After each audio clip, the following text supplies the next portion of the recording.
进攻！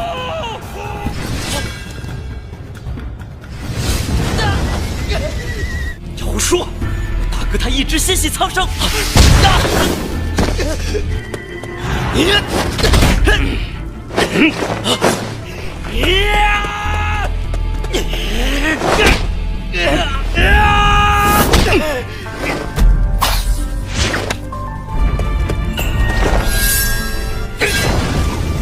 Halo semuanya, selamat datang kembali di channel kesayangan kita semua ini. Tempatnya bahas alur cerita anime terbaik, terbaru, dan terlengkap. Kali ini masih bersama Mang OP hanya di channel ABP yang bakal menghibur kalian semua setiap harinya dengan durasi yang mantap punya. Anime yang kita bahas kali ini cuy berjudul Kinshia. Siapa nih di sini yang demen banget sama anime bergenre action, adventure, dan fantasi?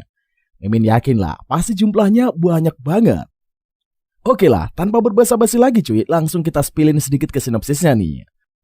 Selama 1000 tahun, seorang pejuang kota hidup kembali dengan seorang gadis yang terlihat persis seperti saudara iparnya. Mereka melawan kejahatan dan menjadi pahlawan untuk mengembalikan keadilan. Era negara-negara yang bertikai sudah berakhir. Dengan aksesi satu kaisar sejati Tiongkok, perdamaian akhirnya telah tiba. Namun seiring dengan berjalannya waktu, kaisar mulai menyadari kefanaannya sendiri. Dalam tindakan putus asa untuk keabadian, kaisar mengundang sekte-sekte gelap ke istananya. Si MC mengorbankan dirinya agar keinginan kaisar untuk menyelamatkan keluarganya dari nasib yang lebih buruk daripada kematian. Lalu apa yang terjadi selanjutnya? Makanya kalau ingin segera tahu, langsung saja kita capcus ke alur ceritanya. Tapi sebelum kita mulai cuy, biar nonton kalian juga tambah nyaman nih. Seperti biasalah, pasang dulu headset kalian. Lupakan kenangan tentang mantan. Atur posisi rebahan terwenak kalian. Selamat menonton sambil glesotan. Ceki bro.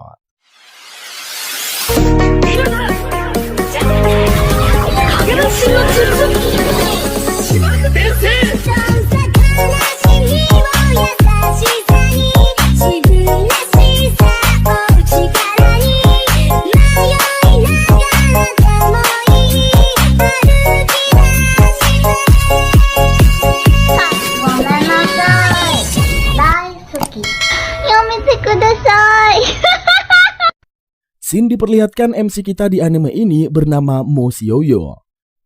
Ia adalah anak bungsu dari sekte supranatural keluarga Mo. Seiring dengan berjalannya waktu, Xiaoyu mengemban tugas melindungi sekte keluarga Mo dari nasib buruk yang melebihi kematian.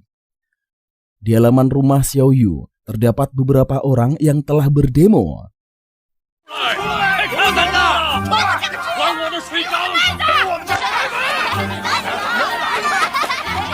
Akibat kekacauan yang disebabkan Xiaoyu, para warga meminta pertanggungjawaban pada kakak ipar Xiaoyu. Marnie asisten Shin mengabarkan keadaan di luar rumah yang sangat riuh. Lantas, Shin bertanya kemana adik iparnya itu pergi. Marnie menginfokan bahwa sejak fajar Xiaoyu sudah pergi ke pegunungan.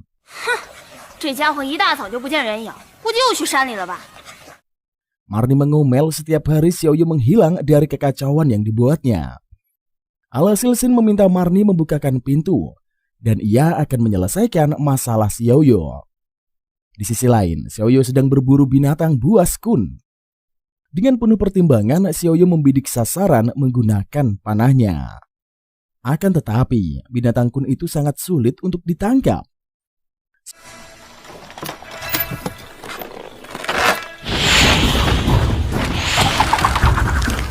Xiaoyu pun memanggil kudanya untuk ditunggangi. Xiaoyu terus memanah. Akhirnya kun pun terkena bidikan panah dari Xiaoyu.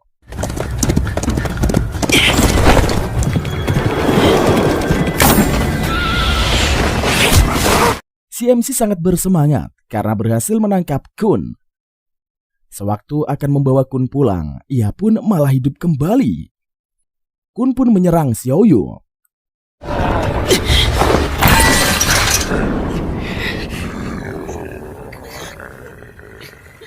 Tak lama kemudian, kedua pria muncul menyelamatkan Xiaoyu dari kun. Kemudian Shin beralih ke kediaman rumah Xiaoyu.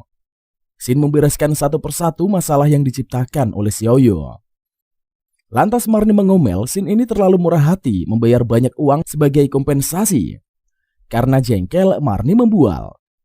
Ia mengatakan anak paman Zhou dari pagi menghilang. Lalu Marni ikut bersama Xiaoyu. Sementara Sin bad mood. Marni terus mengecohnya. Sin menyuruh orang membawa Marni untuk keluar. Marni pun menangis. Ia berjanji tidak akan nakal lagi.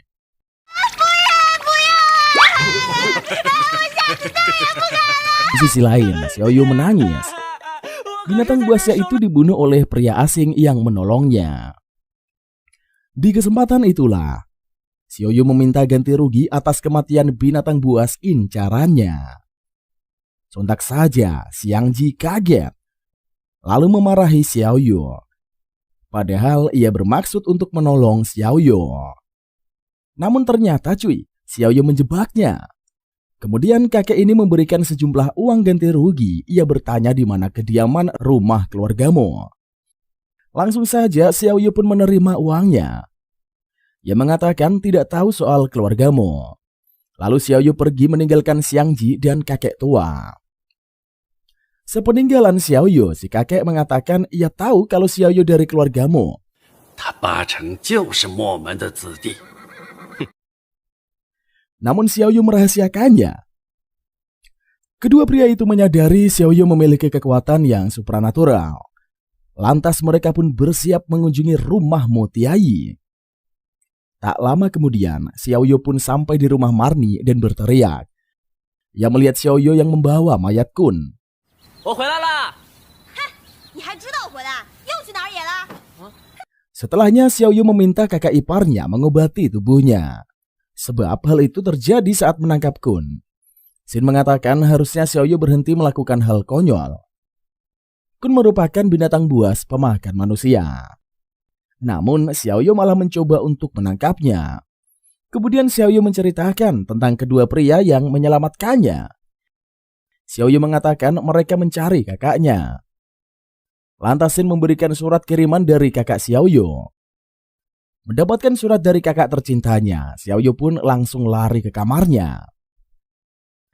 Membaca surat itu, ternyata kakaknya hanya berpesan untuk menjaga nama baik keluarga Xiaoyu. Lalu diperintahkan kakaknya belajar lebih giat supaya bisa melindungi keluarga Mo. Xiaoyu pun kesal si kakak tidak memberikan info kepulangannya. 也不说什么时候回来，振兴墨门就那么重要？ Setelahnya, Xiaoyu pun ketiduran. Namun terjadi keributan di luar rumah para prajurit Xianyang yang menjemput Xian untuk dijadikan alat uji coba. Mendengar keributan, Xiaoyu pun keluar. Ia melihat kakak iparnya dibawa pergi. Kemudian Xiaoyu mengikuti para prajurit itu bersama dengan kudanya. Xiaoyu menghadang para prajurit. Ia menyerang prajurit Xianyang.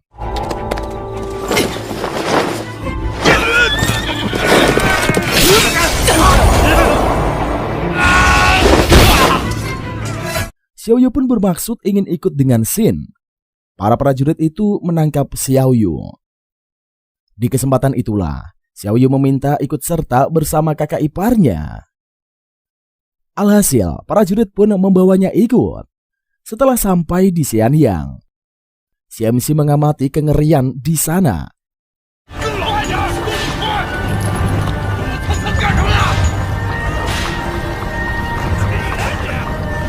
Para prajurit banyak yang membunuh orang lemah.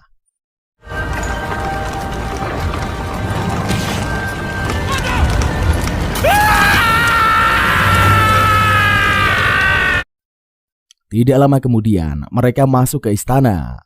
Tampak sang raja sedang menyaksikan para tabib karena gagal menciptakan obat umur panjang untuknya. Kakak kandung Xiaoyu ini bernama Motai.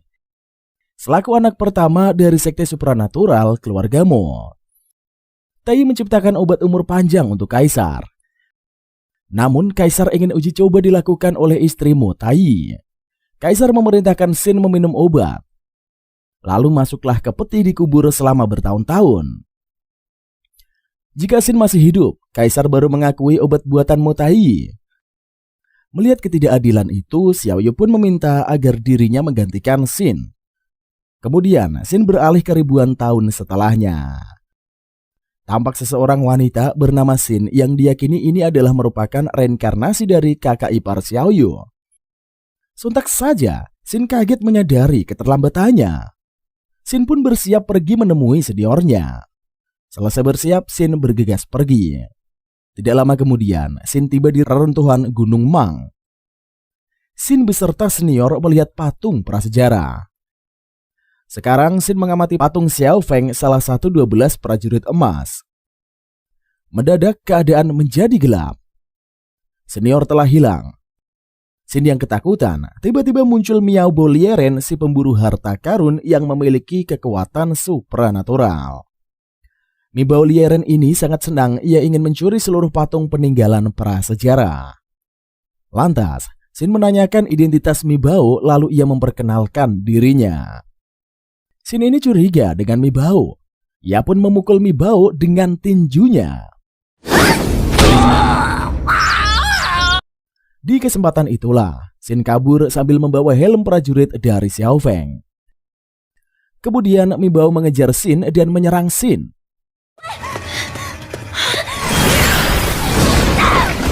Sontak saja Mi Bao kaget melihat seseorang laki-laki yang keluar dari patung. Ternyata yang keluar ini adalah Xiaoyu. Ia masih hidup selama ribuan tahun.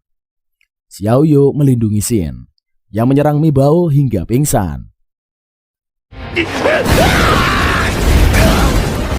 Selanjutnya Xiaoyu menyapa Xin.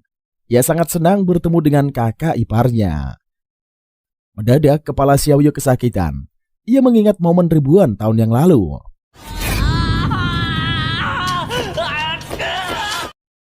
Mutaiyi memakaikan Xiaoyu kalung giok peninggalan keluargamu. Lantas Mutaiyi mengatakan berhasil atau tidak bergantung pada takdir Xiaoyu. Langsung saja Xiaoyu meminum obat panjang umurnya. Setelahnya Xiaoyu dimasukkan ke dalam patung lalu dicor dengan semen. Mutaiyi berharap kalau Xiaoyu terbangun ia dapat bertemu Xiaoyu lagi. Kembali ke masa sekarang, Xiaoyu mengalami sakit kepala yang hebat. Mengingat momen ribuan tahun lalu, ia merasa tertekan. Di kesempatan itulah Mi Bao menyerang Xiaoyu. Mereka bertarung memakai kekuatan supranatural.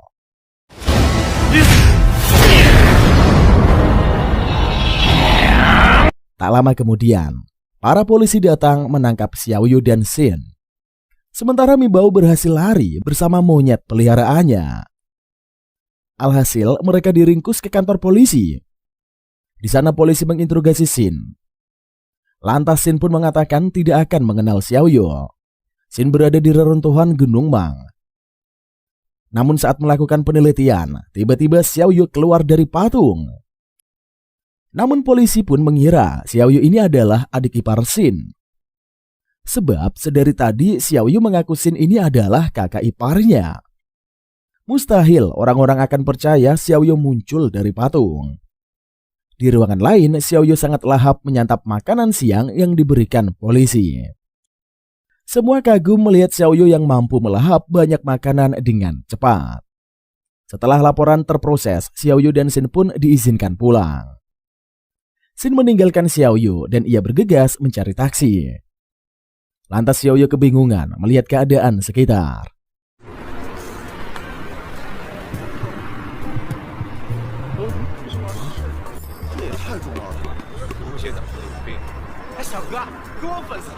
Xiaoyu berdiri di tengah lampu merah sehingga pengendara mobil marah. Dengan mudahnya Xiaoyu mengangkat taksi sehingga taksi itu pun menabrak mobil lain.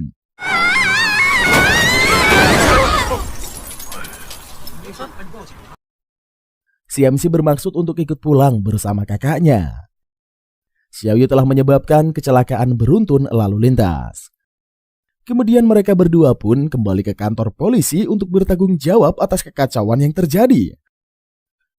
Namun lagi-lagi, Xin mengamuk karena Xiaoyu ini mendapatkan banyak masalah. 我们？凭什么呀？为什么处理我？明明和我没关系。好了好了， Lantas polisi pun berbisik pada Xiaoyu. Ia mengatakan agar Xiaoyu ini cepat menyelesaikan perkara. Supaya kakak ipar Xiaoyu mengamuk.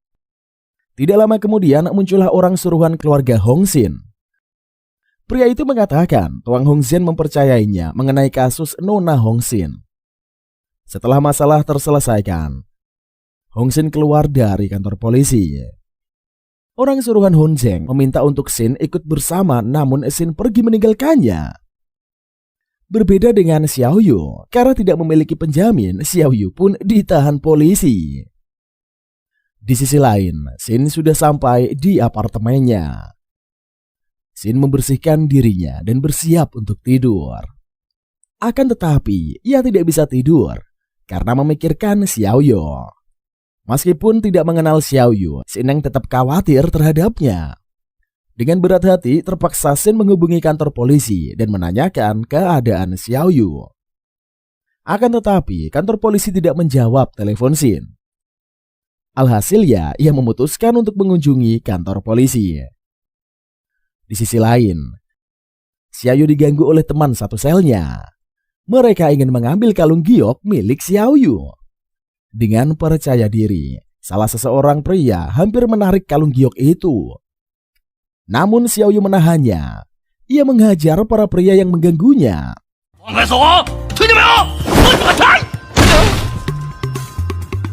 Bos dari ruangan tahanan kesal melihat anak buahnya disiksa. Di kesempatan itulah segerombolan pria menyerang Xiao Yu. Si MC ya santai aja lah menanggapi mereka yang memukuli para pria hingga babak belur. Setelahnya mereka tunduk ketakutan melihat Xiao Yu. Lantas Xiao Yu meminta maaf kepada para pria yang dipukulinya itu cuy. Sebagai seorang bocah sangatlah tidak pantas memukul orang tua. Karena sudah ketakutan mereka hanya bisa pasrah saja dengan perlakuan dari Xiao Yu.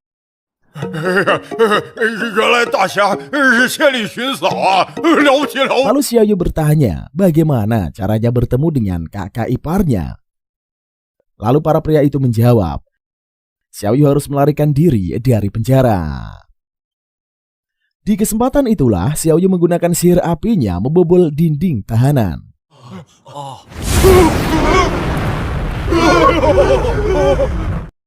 Xiao Yu bergegas pergi mencari kakak iparnya.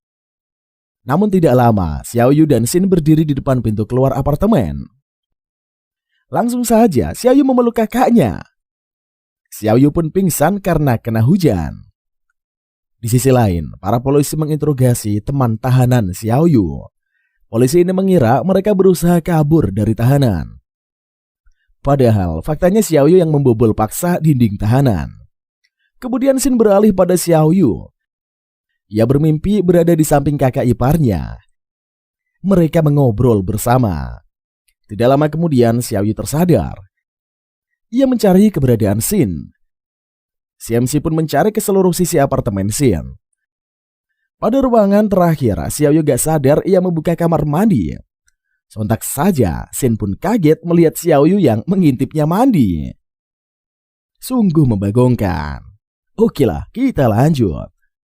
Selanjutnya selesai Xin mandi, ia mengomeli Xiao Yu. Sebab Xiao Yu seenaknya saja masuk ke kamar mandi.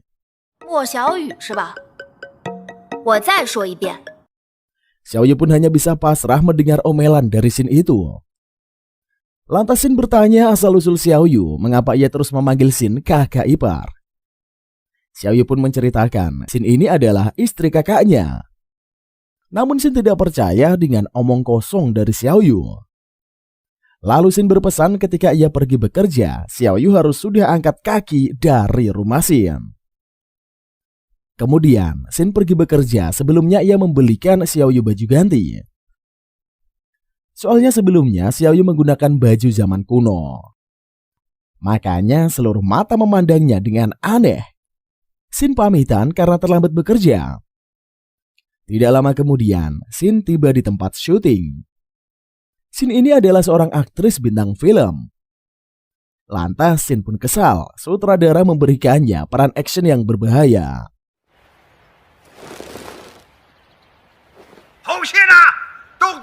Kemudian Xin beralih ke Xiao Yu. Nampak Xiao Yu yang berlari mencari Xin.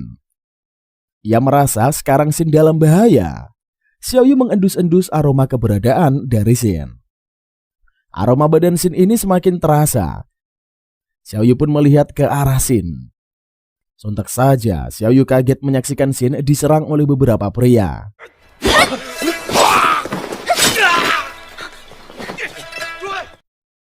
Sementara Xin hampir terjatuh sewaktu adegan terbang. Tapi yang menahan tubuhnya malah lepas. Langsung saja Xiaoyu menangkap sang kakak dan para pemain lain. Sutradara auto memarahi Xiaoyu karena mengacaukan syuting. Kemudian Xin pun mengatakan pada sutradara bahwa ia mengenal Xiaoyu. 导演，不好意思啊，是我认识的人。 Namun sutradara tidak peduli dengan ucapan Xin. Sutradara mengajak Xiaoyu mengobrol. Ia ingin menjadikan Xiaoyu pemeran pengganti adegan action. Alhasil ia senang. Akhirnya adegan terbang digantikan oleh Xiaoyu. Selesai syuting, mereka pulang bersama. Di sepanjang jalan, mereka mengobrol santuy bagaikan teman dekat. Xin bertanya apakah Xiaoyu berasal dari zaman kuno dan kemari untuk mencari kakak iparnya yang hilang. Xiaoyu menjawab, ia juga bingung ketika terbangun dari makam patung ia melihat dunia sudah berubah. Mendengar ucapan dari Xiaoyu, si eneng ini iba. Ia akan mencarikan tempat untuk Xiaoyu berteduh. Xiaoyu ini tinggal di atas atap dengan beralaskan tilam, namun Xiaoyu tidur dengan nyaman. Sontak saja Xiaoyu kaget. Ia merasa Xin ini berada di dalam bahaya. Langsung saja Xiaoyu mencari Xin. Setibanya di rumah Xin, keadaan menjadi kacau. Seluruh bagian rumah berserakan. Seorang pria telah menculik Xin. Tiba-tiba banyak tikus yang mengerubungi Xiaoyu. Dengan sigap, ia menggunakan sihir apinya untuk membakar segerombolan tikus itu.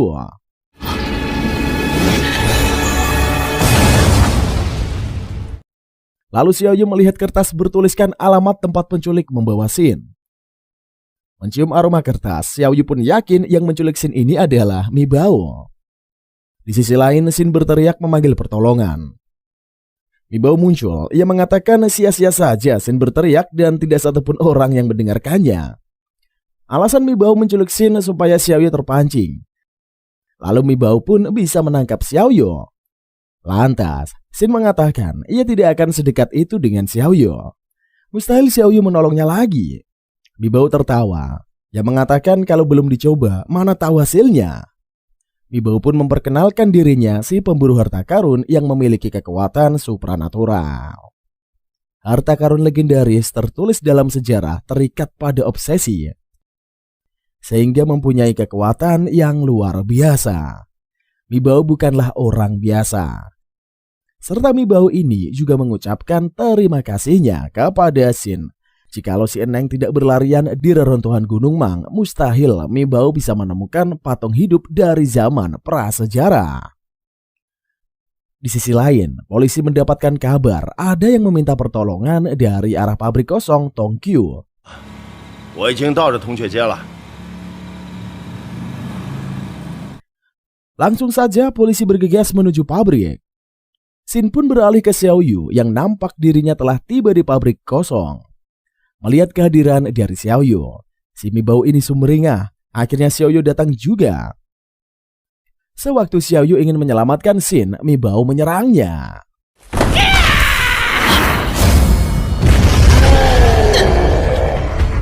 Alhasil, Xiaoyu membalas Mi Bao. Melihat hal itu, monyet peliharaan Mi Bao pun berubah menjadi monster. Lalu si monyet bertarung dengan Xiaoyu. Mi Bao bertaruh, jika Xiaoyu kalah, maka Xiaoyu harus memberikan informasi tentang peninggalan prasejarah yang berada di reruntuhan Gunung Mang. Di kesempatan itulah, monyet menyerang Xiaoyu. Pertarungan pun semakin sengit. Xiaoyu kewalahan menghadapi si monyet raksasa itu. Akan tetapi, Xiaoyu menggunakan sihir api miliknya sehingga si monyet pun kalah. Melihat kekalahan monyet, Mi Bao memainkan suling ajaibnya.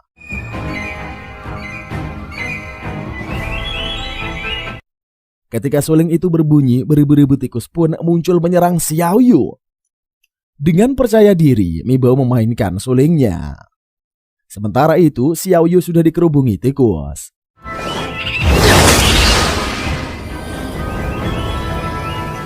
Kemudian Xiao Yu menggunakan sihir apinya mematahkan suling.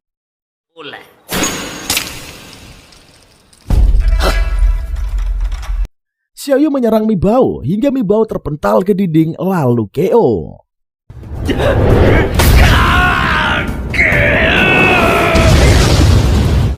Sin pun hanya berpasrah menunggu Xiao Yu datang menyelamatkannya. Selanjutnya Sin berada di ruang ganti artis. Tampak Sin yang telah selesai merias wajahnya sambil menonton berita dari HP-nya. Media memberitakan kekacauan di pabrik kosong Tongkyu. Mi Bao telah tertangkap karena mencuri peninggalan prasejarah. Zhang ini adalah polisi yang bertugas di sana yang mengatakan Mi Bao tidak sendirian karena Zhang menemukan jejak kaki orang lain. Sepertinya Mi Bao bersama dengan kelompoknya merencanakan pencurian. Kemudian muncullah Xiao Yu. Ia ingin menemui Sin untuk membahas masalah Mi Bao. Sin kemudian mengamuk. Xiao Yu dilarang membahas Mi Bao. Sebab jika orang-orang tahu mereka terlibat, bisa jadi kacau semuanya.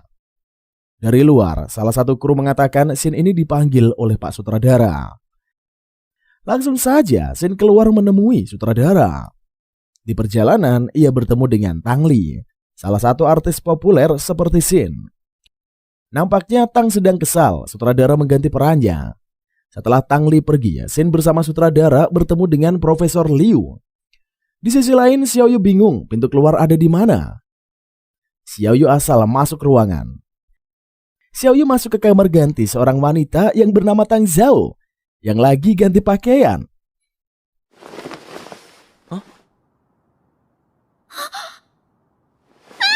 Lalu Xiao Yu terus meminta maaf kepada Zhao.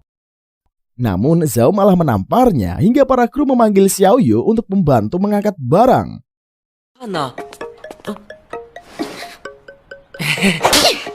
Xiao Yu menemui salah satu kru film bernama Zuki. Mereka mengobrol sambil mengangkat properti syuting. Lantas Xiao Yu curhat tentang Zhao yang menamparnya. Zuki menceritakan siapa Zhao sebenarnya. Zhao ini adalah kru film yang ingin menjadi bintang besar. Ia terus menempel ke Tiang Lin, salah satu artis populer seperti Sin. Tidak lama kemudian, Xiao Yu sampai di ruang senjata. Meskipun hanya properti palsu, namun senjata di sini terjaga dengan baik. Melihat banyak senjata, Xiao Yu tersenyum. Ia juga punya senjata sewaktu dulu.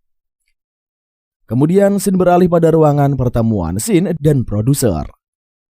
Lantas produser menawarkan peran wanita pahlawan protagonis kepada Sin. Produser mengatakan Pak Sutradara merekomendasikan Sin kepadanya. Sedangkan sutradara lagi fokus menyantap hidangan pertemuan.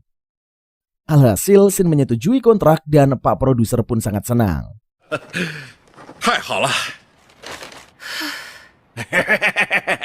Tak lama kemudian keluarlah seorang pria tua di balik tirai. Sontak saja Sin kaget. Ternyata dalang semua ini adalah sang ayah.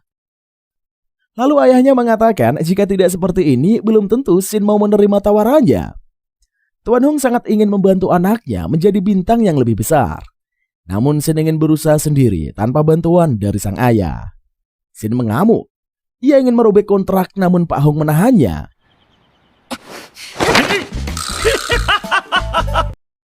Akhirnya Sin pergi dari ruangan pertemuan. Pak Hong terus mengejarnya. Di perjalanan, Sin melihat Xiao Yu, lalu menarik tangannya. Melihat hal itu, Pak Hong menyerang Xiao Yu. Pak Hong mencurigai Xiao Yu telah melakukan sesuatu pada putrinya. Sin pun mengamuk mengapa ayahnya terus mencampuri urusannya. Setelahnya, Sin pergi. Pak Hong pun terus mengikutinya. Di sisi lain, Zhao menemui ibunya. Hari ini ibunya kembali meminta uang Zhao lagi. Ibunya memiliki banyak hutang di luaran sana karena sering berjudi. Setelahnya Zhao pulang. Di perjalanan ia bertemu dengan para rentenir tempat ibu Zhao berhutang namun tidak membayar. Makanya para rentenir itu menagih ke Zhao. Sedangkan Xiao Yu melihat dari kejauhan Zhao diganggu oleh para lelaki. Langsung saja Xiao Yu menghampiri Zhao. ia membantu Zhao melawan rentenir. 我小了，你谁呀你？放手！ Alhasil ya, mereka kabur karena Xiaoyu menakutkan.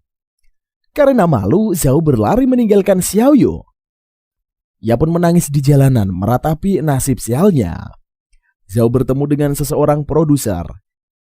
Ia pun diajak ke restoran. Di sana produser memberinya minuman dengan santuy Zhao meminumnya. Kemudian ia pingsan.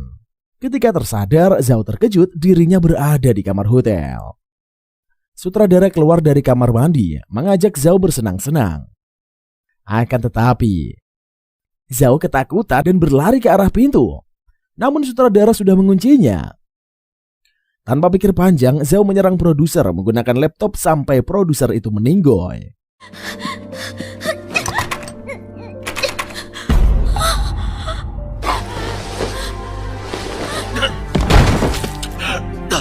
Lantas Zhao panik. Ia ingin melompat keluar jendela. Namun seorang iblis menolongnya. Iblis itu menjanjikan hidup bahagia kepada Zhao. Asalkan Zhao mau hidup penuh dengan ambisi serta dendam yang besar. Mendengar omongan si iblis, Zhao pun auto pingsan. Tidak lama kemudian ia tersadar. Zhao pun melihat sekeliling, ternyata dirinya sedang berada di hotel mewah. Zhao melihat ke arah cermin. Sontak saja ia terkejut, wajahnya berubah menjadi artis populer Tang Li. Selanjutnya Bai Jungfeng membawa 2 pemburu harta karun menemui bosnya. Mi Bao dan Bai Lang memperkenalkan diri kepada bos asosiasi. Bos mengatakan 2 pemburu ini telah membuat kesalahan melanggar aturan asosiasi. Mi Bao tertangkap polisi mengambil peninggalan prasejarah. Serta Bai Lang ini menghancurkan rumah sakit. Bos marah menyuruh 2 pemburu harta karun bertanggung jawab. Lantas Mi Bao memohon untuk diberi satu kesempatan oleh bos. Mi Bao menjelaskan patung-patung hidup dinasti Qing dan muncul untuk pertama kalinya. Mi Bao juga sudah pernah melawan si bocah yang keluar dari patung. Jika reruntuhan memang merupakan simpul legendaris harta karun, maka Xiaoyu adalah kunci utama yang dibutuhkan. Alhasil, bos asosiasi memberikan kesempatan kedua pada 2 pemburu harta karun. Setelahnya, 2 pemburu pergi melanjutkan tugasnya. Bai Juifeng pun mempertanyakan apakah si bos memiliki rencana lain. Lalu bos asosiasi menebarkan kertas berisi banyak hal menarik untuk dibaca Juifeng. Kemudian Xin beralih pada Xiaoyu dan Xin. Kedua insan ini kebingungan melihat lokasi syuting dalam proses pemindahan. Sontak saja Xiaoyu dan Xin ini kaget. Mendadak Tuan Hong muncul dengan tingkah konyolnya. Tuan Hong ini memisahkan jarak Xin dan Xiaoyu. Lalu ia mengatakan dirinya akan memindahkan syuting ke kota lain. Mendengar ucapan ayahnya, Xin jengkel. Ia akan pergi meninggalkannya. Tuan Hong pun mengikuti Xin, meskipun Xin akan ke toilet. Sementara itu, Xiaoyu berjalan santuy mengamati lokasi syuting. Tiba-tiba, Tang Li menghampirinya dan mengucapkan terima kasih. Xiaoyu heran sejak kapan ia menolong Tang Li. Dalam hati Tang Li, ia bergumam, dia ini adalah Zhao. Kemarin sewaktu ingin bunuh diri, keadaannya berubah 100%. Iblis memberikan Zhao kehidupan baru. Tang Li mengingat, semalam di hotel asisten Tang Li ini menginfokan jadwal syuting padanya. Zhao terkaget, ia memastikan berulang kali di cermin. Zhao yakin masuknya jiwa Zhao itu ke tubuh Tang Li merupakan kehidupan baru untuk Zhao. Kembali ke obrolan. Si Xiaoyu ini masih kebingungan mendengar ucapan Yang Li. Tak lama kemudian, Ma muncul menggunakan mobil sport kerennya. Ia menghampiri Tang Li. Tuan Ma pun menyapa Tang Li dan ia ingin mencium Tang Li. Namun, Tang Li bersembunyi di balik bahu Xiaoyu. Tuan Ma kesal mengapa pacarnya ini berlindung kepada bocah. Kemudian Xin muncul dan melihat Tuan Ma memberikan cek berisikan uang. Ma menyuruh Xin untuk mengambil peran pahlawan wanita di agensi lain, supaya Tang Li bisa mengambil peran tersebut. Tuan Hong muncul menarik cek dari Ma. Hong mengatakan agensi milik keluarga Ma masih berhutang dengannya. Sementara Ma jengkel, ia menyuruh Tuan Hong untuk mengambil hutang lama ke kantor agensi Ma. Keduanya pun malah adu kekayaan. Hong memperlihatkan jam mahalnya. Tak mau ketinggalan, Ma juga memamerkan barang mewahnya. Melihat hal konyol itu, Xin merasa ilfil. Setelahnya, Ma kabur dari lokasi syuting. Sementara Shin dan yang lainnya menuju lokasi syuting baru. Shin kesal, lokasi berpindah ke daerah Chuhan yang penuh dengan pepohonan. Tuan Hong sangat bangga, tempat pilihannya ini sangat kece bagi Hong. Selesai memantau lokasi Shin dan Xiaoyu pulang. Di rumah Shin mengomel pesan dramanya sangat kuno. Lalu Shin bertanya pada Xiaoyu seberapa mirip Shin dengan kakak ipar Xiaoyu. Mereka pun mengobrol santai membahas masa lalu Xiaoyu. Tidak lama kemudian, senior mengunjungi rumah Shin. Senior terkejut mengetahui Xiaoyu yang keluar dari patung. Xiaoyu berkata dirinya ini berasal dari zaman dinasti Qin. Mendengar fakta itu, senior menceritakan tentang sejarah yang tertulis. Xiaoyu heran mengapa sejarah dinasti Qin di buku sejarah mereka berbeda dengan kehidupan yang dijalani dulu. Mereka menceritakan ketika Raja Qin mencari obat panjang umur di perjalanan ia mati. Sementara aslinya kakaknya ini diculik dan dipaksa membuat obat. Shin menceritakan Jenderal Xiangji yang mengambil alih pemerintahan Raja Qin. Ia mengacaukan desa dan menyebabkan banyak kematian warga. Mutiai harus melakukan segala perintah dari Xiangji. Xiangji mengharapkan Raja Qin menggali kuburannya sendiri dan mati. Xiangji terkejut melihat kekacauan yang dibuatnya gagal. Dari makam keluar cahaya, lalu Mutaiyi pun menghilang. Para prajurit gagal menghancurkan makam. Jenderal Xiangji ini bingung sebenarnya Mutaiyi ini sedang merencanakan apa. Selanjutnya Xiangji marah besar menyadari Mutaiyi yang telah menghilang. Xiangji memerintahkan para pasukan untuk menemukan Mutaiyi. Setelah mendengar kisah itu dari Shin, CMC murung. Ternyata Mutaiyi dan kakak iparnya telah meninggal. Hanya Xiaoyu yang masih hidup sampai sekarang. Tidak lama kemudian, Xiaoyu memulai syutingnya. Sutradara mengamuk Xiaoyu salah melakukan adegan. Tidak memperhatikan jalan. Alhasil, sutradara jatuh ke lubang dan para kru sibuk menolongnya.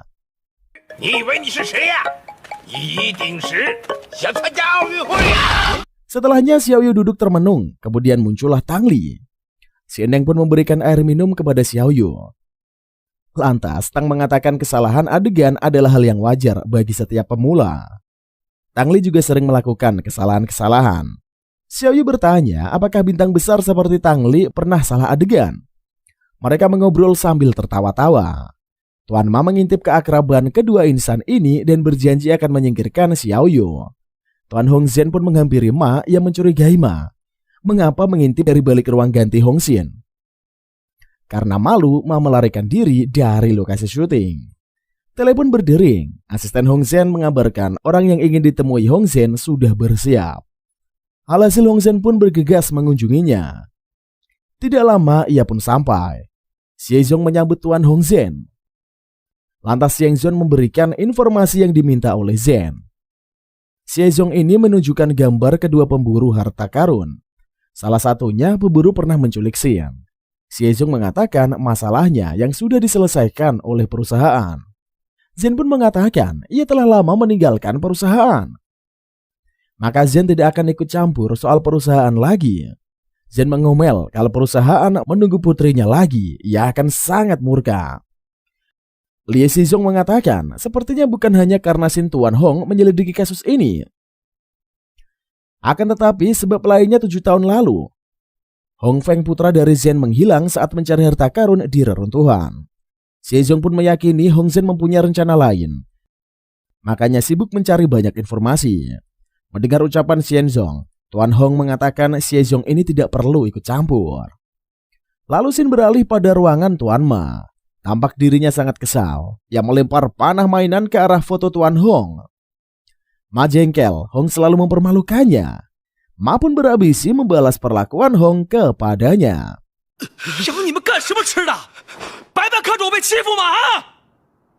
Namun para ajudan Ma menyarankan supaya Ma berhenti merespon Hong.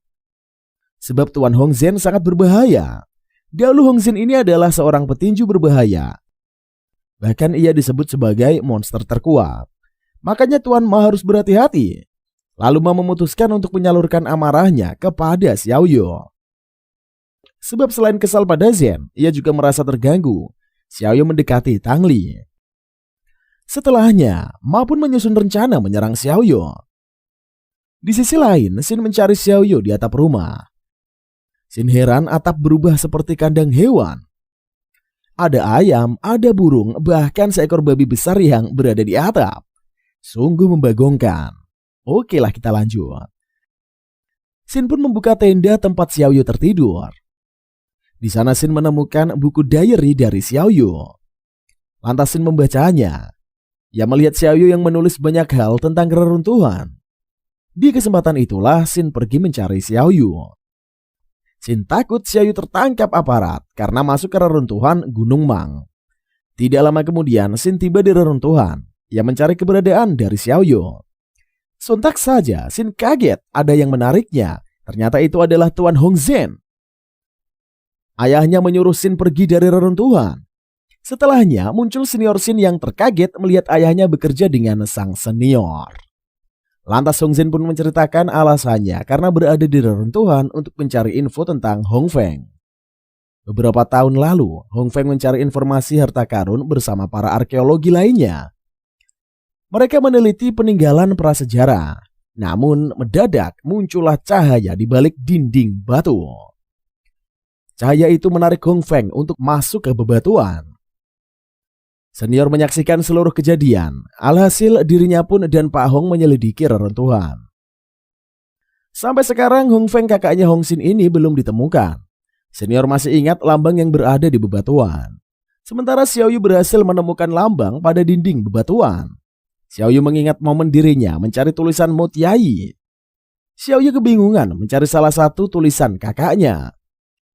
Melihat kebingungan Xiaoyu, Xin memberikan tulisan yang dicari Xiaoyu. Sontak saja Xiaoyu terkejut. Bagaimana kakak ipar menemukannya? Xin mengatakan karena Mo Tiai ini memberikan lambang pada setiap hasil tulisannya. Makanya Xin dengan mudah menemukannya. Kembali ke masa sekarang, Xiaoyu memegang dinding bebatuan. Ia menyadari lambang itu sama seperti dengan lambang tulisan dari kakaknya. Selanjutnya Xin berada di reruntuhan Gunung Mang. Xin mengamuk, ternyata selama ini senior Sui Cheng memanfaatkan Xin. Lantas Xin menanyakan kebohongan apa lagi yang disembunyikan oleh Sui dan ayahnya. Melihat pertengkaran, mereka bilang salah satu pemburu harta karun menghampiri Xin dan yang lainnya. Di kesempatan itulah, Bailang menyerang Hongzhen. Alhasil Zhen pun meminta Sui membawa pergi Xin.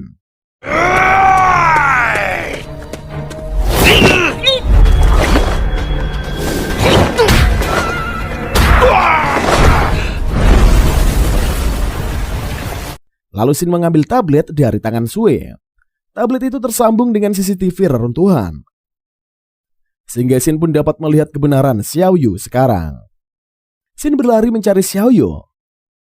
Xin pun teringat momen sewaktu Xiaoyu mengatakan pada Tuan Hong ia akan menjaga Xin sampai akhir hayatnya, serta menjamin keselamatan Xin.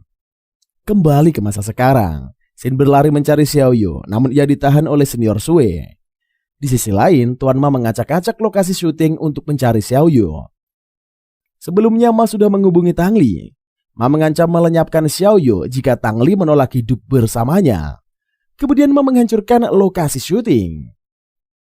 Pak sutradara ketakutan melihat Tuan Ma yang mengacak-acak lokasinya. Kemudian Tang Li muncul untuk menghentikan Ma. Di kesempatan itulah Ma menyuruh pengawalnya untuk menangkap Tang Li. Xin lalu beralih pada reruntuhan Xiaoyu yang sedang mengamati situasi reruntuhan. Xiaoyu menemukan banyak informasi di reruntuhan. Mendadak muncullah Xiezong yang berpura-pura menjadi seorang turis. Xiezong menyadari Xiaoyu adalah kunci utama terungkapnya misteri reruntuhan. Lantas Xiezong mengatakan ia hanya mencari keberadaan dari harta karun.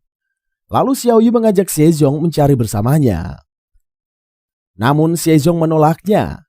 Ia pergi meninggalkan Xiaoyu. Setelahnya Xiaoyu melanjutkan pencarian informasi.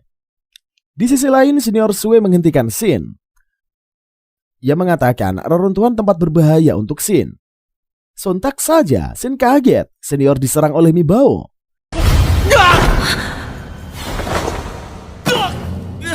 Lantas Mi Bao mengatakan ia akan menggunakan Xin untuk memancing amarah dari Hongzhen. Setelahnya muncul Xiezong yang menyelamatkan Xin. Ibao menyerang Xin dan kawan-kawan. Ia memainkan suling saktinya untuk memanggil pasukan tikus. Akan tetapi, para tikus itu diserang oleh sihir kertas Xiezong. Kertas Xiezong itu menjelma menjadi kucing lalu melenyapkan para tikus. Di kesempatan itulah, Xin kabur meninggalkan Xiezong dan yang lainnya. Di sisi lain, Xiaoyu menemukan petunjuk. Ia memasukkan bola ke dalam lubang di bebatuan. Tidak lama kemudian muncullah cahaya dari bebatuan. Cahaya itu memunculkan ilusi zaman kuno. Tampak para prajurit mengelilingi Xiaoyu. Ia juga melihat Mo Taiyi. Sementara Xin dan yang lainnya kaget melihat ilusi yang tercipta di reruntuhan.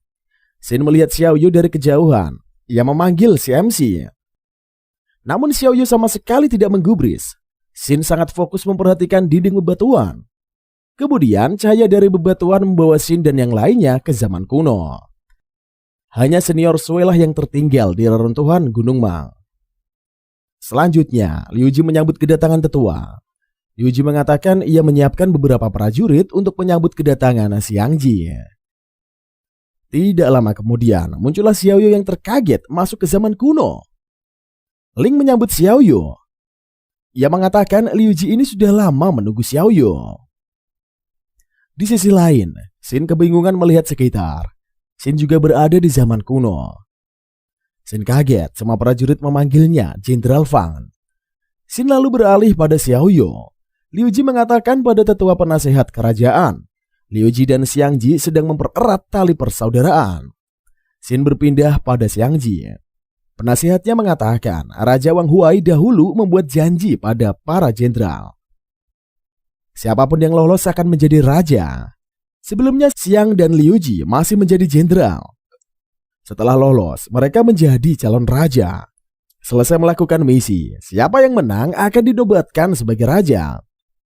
Setelahnya penasihat mengatakan Liu Ji ini adalah orang yang tamak. Makanya ia menyarankan untuk membunuh Liu Ji. Besoknya, penasihat memutuskan untuk melakukan penyergapan di pertemuan Liu Ji dan Xiang Ji. Penasihat memerintahkan saat tarian pedang Seng Wai dimulai, ia harus segera melenyapkan Liu Ji. Esoknya, Liu Ji mengunjungi tempat pertemuannya dengan Xiang Ji. Di sana, penasihat mengatakan semua orang yang berada di pertemuan menginginkan menjadi raja. 当今天下逐鹿者，谁不想当霸主？ Liu Ji pun tidak perlu repot-repot untuk menyiapkan pertemuan. Lalu Liu Ji mengatakan ia tidak sebanding dengan Jenderal Xiang Ji. Sementara di luar pertemuan, Xin sedang kebingungan mengapa dirinya masuk ke zaman kuno. Sontak saja Xin terkaget karena melihat Xiaoyu yang keluar dari pertemuan. Langsung saja Xin menghampiri Xiaoyu. Mereka kebingungan dengan situasi mereka. Lantas Xin mengatakan dari cerita sejarah yang dibacanya, Liu Ji akan dibunuh oleh Xiang Ji. Karena takut karena dampak Xin yang ingin kabur, mendadak Ling muncul mengajak Xin masuk ke pertemuan. Di sanalah Xin bertemu dengan ayahnya. Tuan Hong menjadi Seng Wai. Ia melakukan perintah dari penasehat Jenderal Xiang Ji. Lantas Hong menyerang Liu Ji. Sementara Xiaoyu ikut masuk ke pertemuan, ia menyelamatkan Liu Ji. Tiba-tiba, Xiaoyu dan Liu Ji pun berpindah tempat. Xiaoyu heran kondisinya berubah. Ia berada di kamar Liu Ji. Di sana Liu Ji memperkenalkan saudaranya untuk dijodohkan dengan Xiaoyu. Muncullah seorang wanita. Sontak saja, Xiaoyu kaget wanita itu adalah Tang Li. Si Eneng menghampiri Xiaoyu. Ia sangat senang bertemu lagi. Tang Li pun juga ikut masuk ke zaman kuno. Kemudian Xiaoyu berpindah tempat lagi. Mendadak Xiaoyu kembali ke ruangan pertemuan. Di sana Liu Ji berbincang dengan Xiang Ji. Xin memberikan bahasa isyarat pada Xiaoyu. Sedangkan para prajurit Xiang menyerang prajurit Liu Ji dan terjadilah pertikaian besar.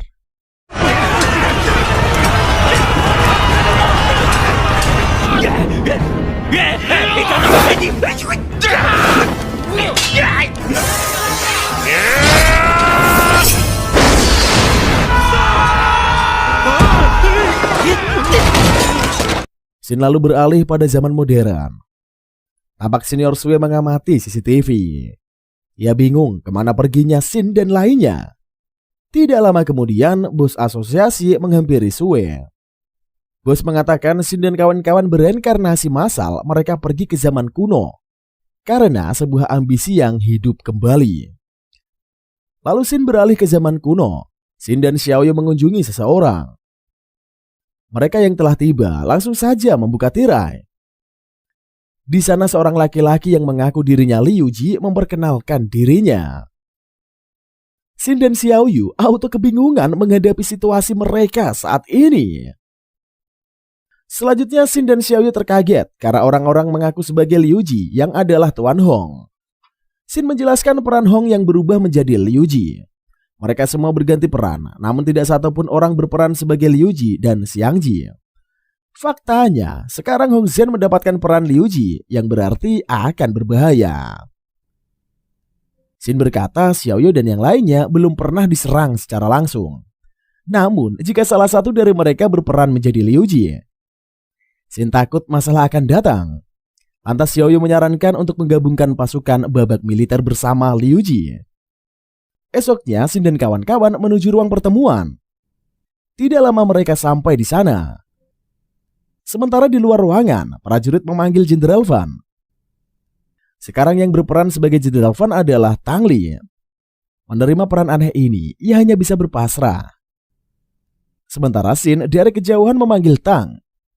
Alhasil, mereka masuk bersama ke ruang pertemuan. Di sana Xiaoyu sedang bertarung dengan penari pedang Seng Wai. Bailang berperan sebagai Seng Wai sekarang. Melihat Bailang yang terlalu serius menarikan pedangnya ke Xiaoyu, Xiang Ji menghentikannya.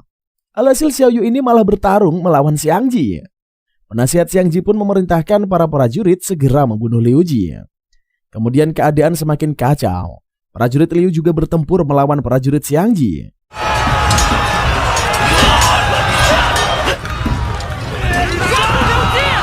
Di kesempatan itulah, Shin muncul menjemput Liu Ji dengan kudanya.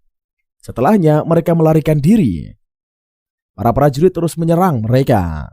Xiaoyu melihat Xiang Ji yang menembakkan panahnya ke arah Liu Ji. Melihat hal itu, Xiaoyu melindungi Liu Ji. Namun panah tersebut menembus tubuh Xiaoyu.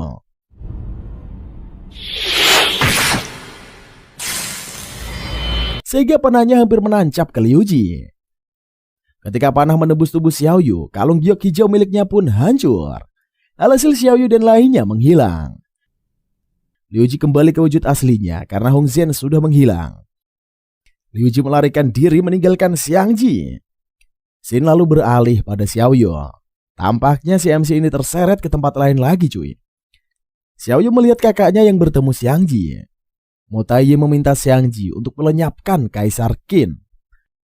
Karena pada pemerintahan Qin, warga menjadi sengsara. Mo Taiyi juga menceritakan nasib Xiaoyu yang dikurung di dalam patung. Mendengar ucapan Mo Taiyi, Xiang Ji mengatakan ia akan mewujudkan keinginan dari Mo Taiyi. Lantas Mo Taiyi mengatakan ia akan membantu Jenderal Xiang Ji menyingkirkan Raja Qin. Lalu Xiaoyu berpindah tempat lagi. Ia melihat Mo Taiyi bersama kakak ipar yang sedang mengobrol. Kakak ipar mengatakan Jenderal Xiang telah menyebabkan banyak kematian. Lantas Mo Taiyi menjawab, Raja Qin juga telah banyak membunuh nyawa manusia yang tidak bersalah. Setelahnya Mo Taiyi mengunjungi Jenderal Xiang yang memberikan catatan strategi melawan Qin. Namun Xiang Ji membuang tulisan dari Mo Taiyi. Melihat kakaknya dihina seperti itu, Xiaoyu menjadi kesal. Tiba-tiba Xiaoyu terbawa ke tempat lain. Ia berada di lorong api bersama Xiang Ji. Shin kemudian beralih pada Tuan Hong. Ia kebingungan melihat sekeliling. Tuan Hong Zhen telah kembali ke masa modern. Selanjutnya Shin berada di medan perang. Pengepungan gagal. Para pasukan Liu Ji juga harus mundur sebentar lagi karena Xiang Ji akan tiba. Semuanya pun berlarian menghindari serangan panah.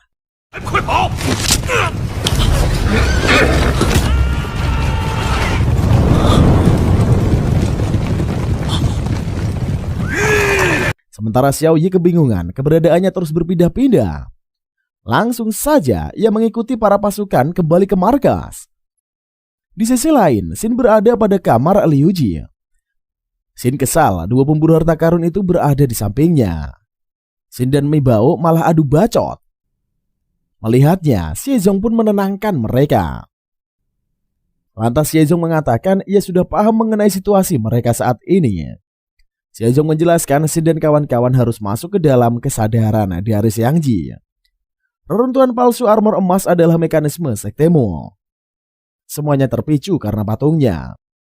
80% kejadian yang mereka alami adalah tulisan tangan Mutai. Ilusi Hong Zhen pun rusak. Makanya ia bisa kembali ke dunia nyata. Setelahnya, Xin dan kawan-kawan berbincang dengan Liu Ji. Xin mengatakan akan memimpin formasi perang. Ia meminta Liu Ji untuk menyerahkan tanggung jawab kepadanya. Selesai membuat rencana, Xin dan kawan-kawan menuju Jenderal Han. Di perjalanan, Tang Li bertanya pada Xin di mana keberadaan Xiao Yo. Lalu Xin mengingat momen ketika Xiao Zong berbicara dengan empat mata dengannya. Xiao Zong mengatakan Raja Wang masih hidup setelah perjamuan. Sehingga ilusi pun tidak akan menghilang. Hanya Hong Zeng yang lolos. Selebihnya harus melanjutkan ke tingkat berikutnya. Kembali ke obrolan Xin dan Tang Li. Xin mengatakan Xiao Yu masih berada di sekitar mereka. Tidak lama kemudian mereka sampai. Langsung saja Xin dan Tang Li masuk. Sontak saja mereka kaget yang berperan sebagai Jenderal Han adalah Tuan Ma. Tuan Ma ini tertawa terbahak-bahak. Ia sangat senang sekali ikut masuk ke dalam zaman kuno. Alhasil ia mengubah sejarah Jenderal Han KW karena tidak ingin keluar dari zaman kuno. Jenderal akan mengirimkan Xin ke Raja Xiangji. Setelahnya mereka pergi menuju ke kerajaan Xiangji. Di perjalanan, Jenderal Han menanyakan keberadaan Xiao Yo pada Xin. Mendadak, pasukan Raja Xiang menyerang pasukan Jenderal Han.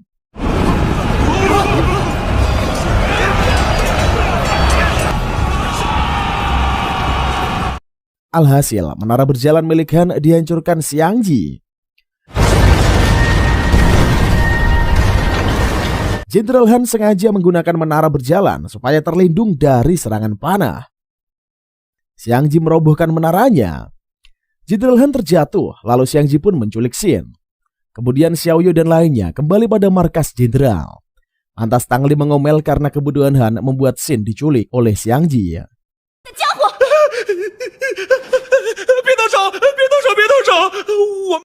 Di kesempatan itulah Xiao Yu mengajak Han bernegosiasi. Xiao Yu meminta Han bergabung bersamanya. Lantas Han menolaknya, namun Xiao Yu mengancam akan mengadukan jenderal kepada raja. Xiao Yu mengatakan akan memfitnah jenderal melakukan pengkhianatan bersama Xiangji. Mendengar ucapan Xiao Yu, ia langsung takut jenderal mengumpulkan pasukan untuk bergabung dengan Xiao Yu. Xin lalu beralih ke dunia nyata. Tuan Hong Zhen mengunjungi bos asosiasi yang meminta bantuan bos. Lalu bos mengatakan waktu itu Zhen seenaknya saja keluar dari organisasi. Sekarang Zhen malah meminta bantuannya. Bos menjelaskan hal yang terjadi pada Zhen. Faktanya Xin dan lainnya pun masuk ke sana akibat kesadaran dari Xiangji yang meningkat.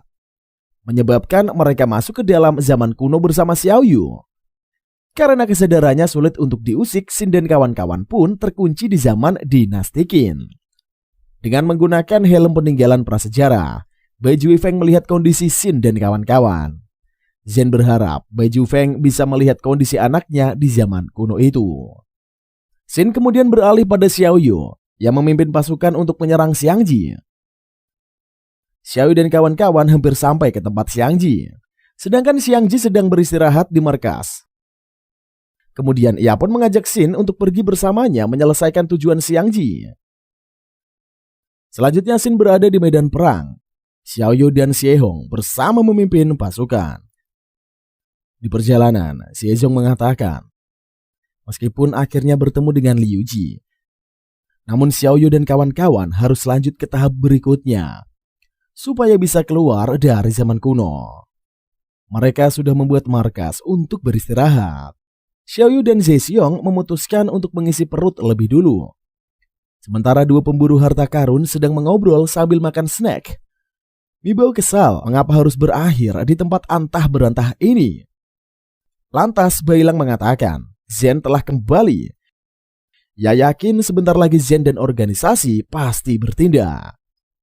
Sin kemudian beralih pada dunia nyata. Zen masih mengobrol bersama dengan bos asosiasi dan Bai Juifeng. Lantas Bai Juifeng memakai helm prasejarah untuk mengirim pikirannya ke zaman kuno. Bai Juifeng menggunakan helmnya. Ia mencoba memasukkan kesadarannya ke zaman kuno.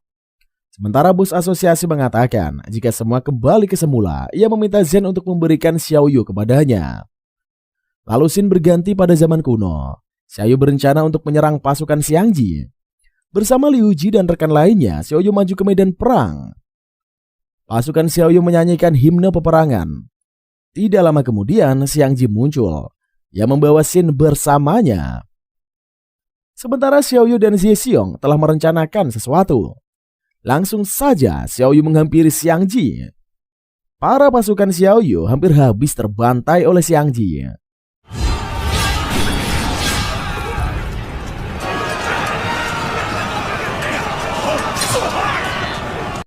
Lalu Xiaoyu pun melihat Sin yang terduduk di kuda Xiangji. Sepertinya Xiangji sengaja menyandra Sin untuk memancing Xiaoyu. Kemudian Xiaoyu menyerang Xiangji. Namun Xiangji malah menebas tubuh Xiaoyu.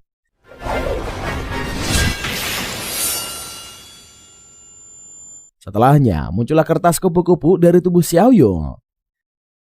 Nampaknya Zhexiong mengirimkan sihirnya untuk mengelabui Xiangji. Alhasil muncullah Xiaoyu yang asli dengan sigap Kaoyu menarik tangan Sin. Sehingga Sin pun naik ke kuda Xiaoyu, lalu mereka melarikan diri. Sin berpindah pada dunia modern. Bai Juifeng masih berusaha melihat keadaan zaman kuno. Akan tetapi, Bai Juifeng tidak melihat apapun. Ia hanya menyaksikan dunia yang hening.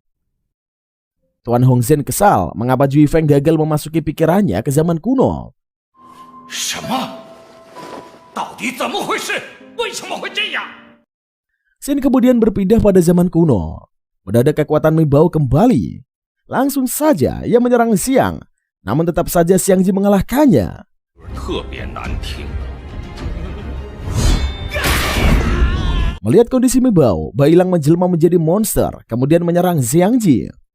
Akan tetapi, dengan mudahnya Xiangji menyingkirkan Bailang. Setelahnya, Xiangji mencari keberadaan dari Xiaoyu dan Xin. Di sisi lain, Xiaoyu terkejut melihat sekelilingnya. Sontak saja, Xin terkaget Xiangji keluar dari dinding. Seperti melewati universe lain, Xiangji keluar dari dinding.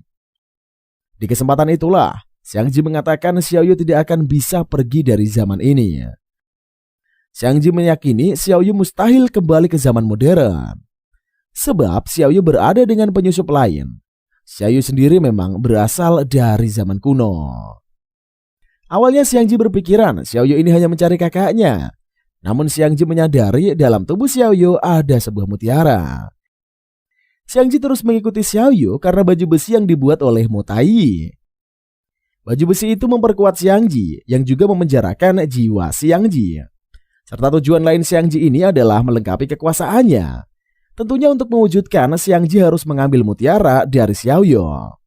Selanjutnya Xiangji mengatakan bahwa saat ini Raja Qin menyatukan 6 kerajaan dan menguasai dunia. Istana Afang dibangun oleh pepohonan gunung Jishu. Xiangji pun membumi hanguskan istana Afang. Motai mengira bisa menghancurkan ambisi Xiangji. 莫太医以为这样就能消磨掉我的野心。 Lantas Xiaoyu pun bertanya keberadaan dari kakaknya itu. Kemudian Xiangji mengatakan kemungkinan Motai mati kelaparan di gunung. Mendengar ucapan Xiangji, CMC menjawab mustahil Motai menelantarkan hidupnya sendiri. Xiangji malas mendengar bacotan Xiaoyu dan ia pun menyerang kembali. 胡说！大哥他一直欣喜苍生。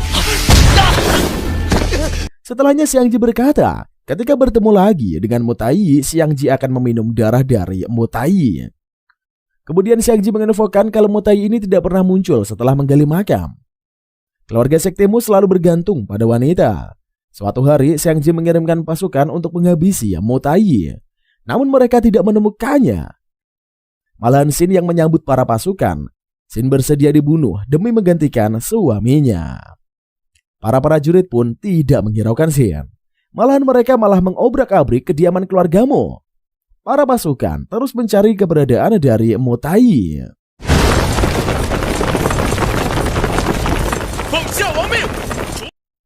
Selesai menceritakan tentang Mo Tai, Xiangji kembali menyerang Xiaoyu. Lantas Xiaoyu terus membalas serangan Xiangji. Namun tetap saja Xiangji lebih unggul. Xiangji memijak kepala Xiaoyu yang meminta Xiaoyu sukarela memberikan mutiaranya. Lalu Shin menahan Xiangji. Akan tetapi Xiangji malah menyerang Shin. Melihat Shin yang tertindas, Xiaoyu mengajar Xiangji. Namun Xiangji malah menghancurkan liontin giok Xiaoyu. Sehingga giok pecah, lalu berubah menjadi serpian mutiara yang besar. Shin lalu berpindah pada zaman modern. Hongzhen mengamuk melihat Bai Juifeng yang gagal karena melihat kondisi zaman kuno. Padahal Hongzhen ini ingin tahu kondisi anaknya. Bai Juifeng pun mengatakan Xiangji melepaskan kendali atas kesadarannya, sehingga pikiran Bai Juifeng gagal memasuki zaman kuno. Lantas bos asosiasi meminta Zheng untuk tetap tenang, karena kemungkinan sebentar lagi mereka pasti berhasil. Shin kemudian beralih pada pertarungan Xiaoyu dan Xiangji. Lantas Xiangji menyentuh salah satu mutiara. Mutiara itu memperlihatkan dunia modern kepada Xiangji. Lalu Xiangji bergumam, apakah ini adalah dunia modern ribuan tahun setelah zaman kuno? Sementara itu, keadaan dunia nyata menjadi kacau. Sementara teman-teman lainnya pun berpindah ke tempat medan perang, tiba-tiba menghilang. Tang Li dan lainnya masuk ke dalam pintu penghubung. Di sisi lain, Xiaoyu kembali bertarung dengan Xiangji yang menghancurkan beberapa mutiara. Alhasil Xiangji menyerang Xiaoyu bertubi-tubi. Xiaoyu